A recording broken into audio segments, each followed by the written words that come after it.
Alors, il y a d'abord une confusion normale, tout à fait normale, sur le mot preuve, parce que le mot preuve en français, il est utilisé pour différentes utilisations. Et nous utilisons le mot preuve tel qu'il est dans le dictionnaire français, c'est-à-dire ça n'est pas une démonstration mathématique. Vous voyez, on parle de démonstration mathématique pour le théorème de Pythagore. Le carré de l'hypoténuse est égal au carré des côtés, à la somme des carrés des côtés. Bon, ça, c'était vrai il y a 2000 ans, et puis la démonstration est absolue, personne ne la discute, et personne ne... Voilà. Donc ça, c'est une démonstration, on peut appeler ça une preuve absolue. Mais le mot preuve en français n'est pas celui-là. Le mot preuve, ce sont les arguments qui viennent soutenir une thèse.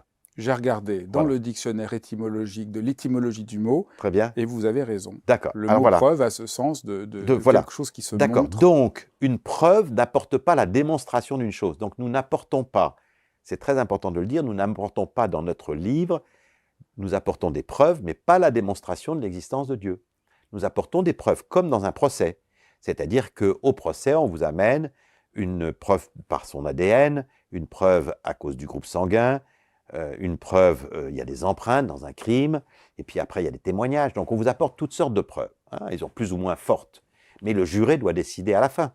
Nous aussi, le lecteur doit décider à la fin. Nous n'avons pas de démonstration de l'existence de Dieu. Je pense qu'effectivement, ça pourrait effectivement déranger notre liberté. Et je crois que c'est Pascal qui a dit qu'il existait dans le monde suffisamment de lumière pour que ceux qui cherchent Dieu puissent le trouver et le rencontrer, ce qui est très bien.